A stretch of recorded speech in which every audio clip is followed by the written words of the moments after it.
America से आई ये बड़ी खबर है। भारत पर 25% टैरिफ लगाने के अमेरिकी राष्ट्रपति डोनाल्ड ट्रंप के एक तरफा फैसले के बाद भारत सरकार ने अब पहली बार अपनी प्रतिक्रिया दी है। बड़ी खबर इस वक्त ये है, भारत सरकार ट्रंप के फैसलों का अध्ययन कर रही है। सरकार ने कहा है कि हमारे राष्ट्रीय हितों की रक्षा के लिए सभी आवश्यक कदम उठाए जाएंगे। हम अध्ययन कर रहे हैं ट्रंप के फैसलों का। सरकार किसानों, उद्यमियों की रक्षा को महत्व देती है। अमेरिकी राष्ट्रपति ट्रंप ने टैरिफ का ऐलान किया, जिसके बाद भारत सरकार की ओर से यह पहली प्रतिक्रिया आई है। भारत पर टैरिफ के साथ जुर्माने की भी खबर सामने आई, जो ट्रंप की ओर से ऐलान किया गया है।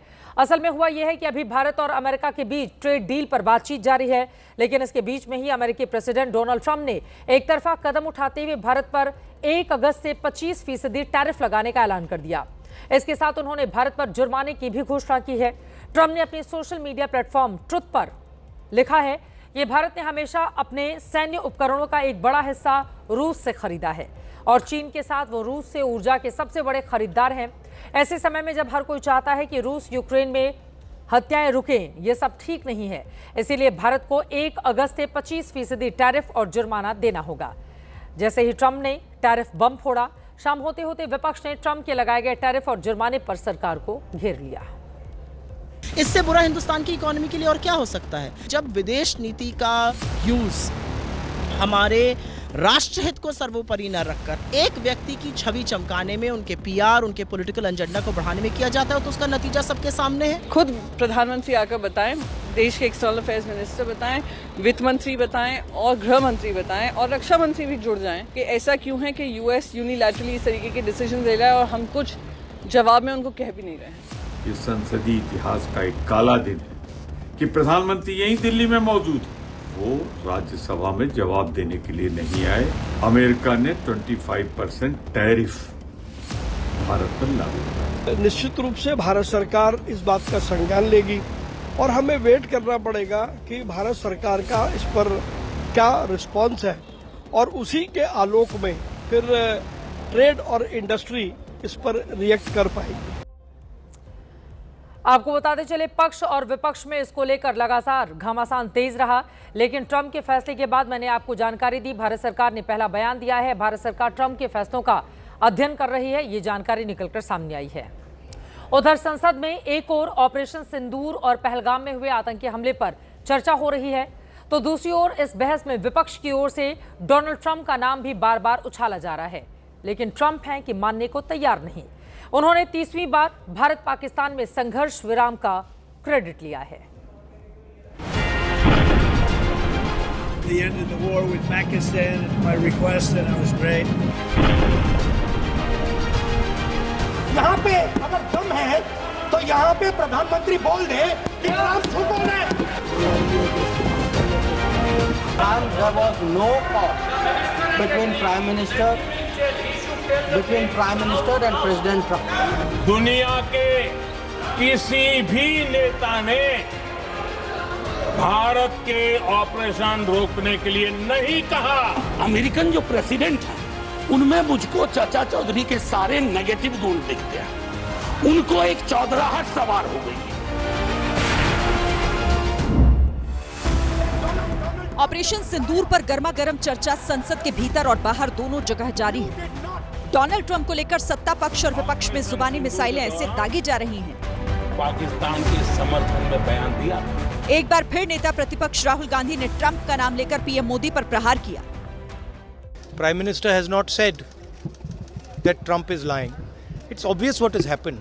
सबको मालूम है, बोल नहीं पा रहे हैं। अगर पीएम ने बोल दिया तो फिर वो खुल के बोलेगा और वो पूरी सच्चाई रख देगा, तो इसलिए नहीं बोल पा रहे हैं। अभी वो कह रहा है, वो कह क्यों रहा है? क्योंकि वो अपनी ट्रेड डील चाहता है, तो वहाँ पे दबाएगा इनको। आप देखना कैसी ट्रेड डील बनती है। जबकि आज राज्यसभा में विदेश मंत्री एस जयशंकर ने इन हमलों का करारा जवाब दिया।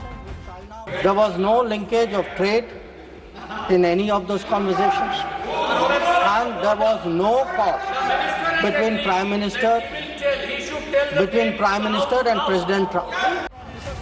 विदेश मंत्री एस जयशंकर ने चाइना गुरु बोलकर इशारों में ही राहुल गांधी पर निशाना भी साधा। दरअसल राहुल गांधी ट्रंप को लेकर प्रधानमंत्री पर लगातार निशाना साध रहे हैं।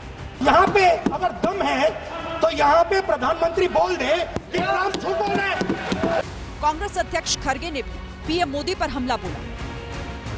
कैसा माना, क्यों माना, क्या कमजोरी है, ये सब देश को बताना चाहिए। 2 घंटे भाषण में कभी ट्रंप का नाम लेके उन्होंने बोला। हम तो इतना हंगामा कर रहे सभी लोग, लेकिन उनकी हिम्मत नहीं। दूसरी ओर ट्रंप ने भी 30वीं बार भारत और पाकिस्तान के बीच युद्ध रुकवाने का नया दावा कर डाला। India's been, they're my friends and he's my friend. And you know, they ended the war with Pakistan at my request and that was great. Trump के बयानों पर अब आरजेडी सांसद मनोज कुमार झा ने बड़ा कटाक्ष करते हुए ट्रंप की तुलना कॉमिक कैरेक्टर चाचा चौधरी से की है। So I propose from this house a resolution, finally a resolution. This house unilaterally condemns the repeated statement of American President Donald Trump. देखना यह है कि आखिर कब तक ट्रंप को लेकर सत्ता पक्ष और विपक्ष में जुबानी हमले जारी रहेंगे।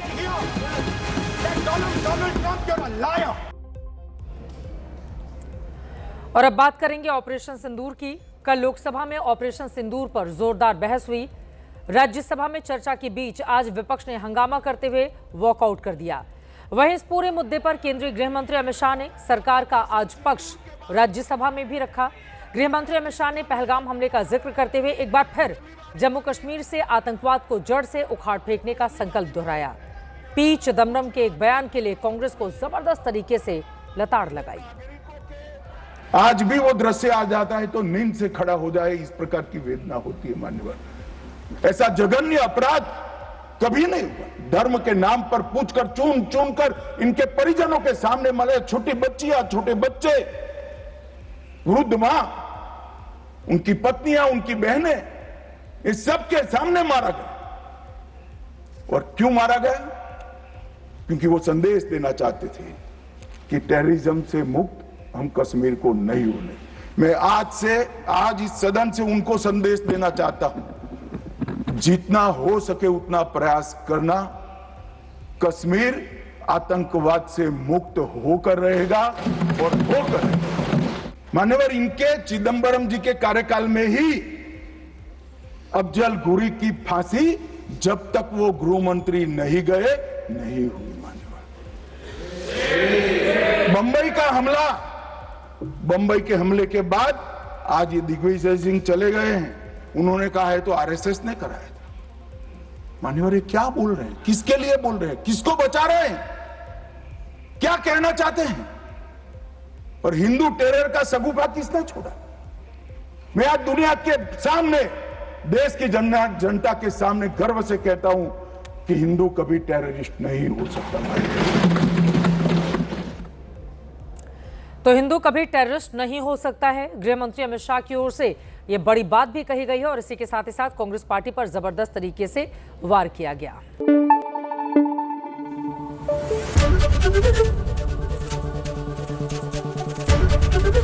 एबीपी न्यूज आपको रखे आगे।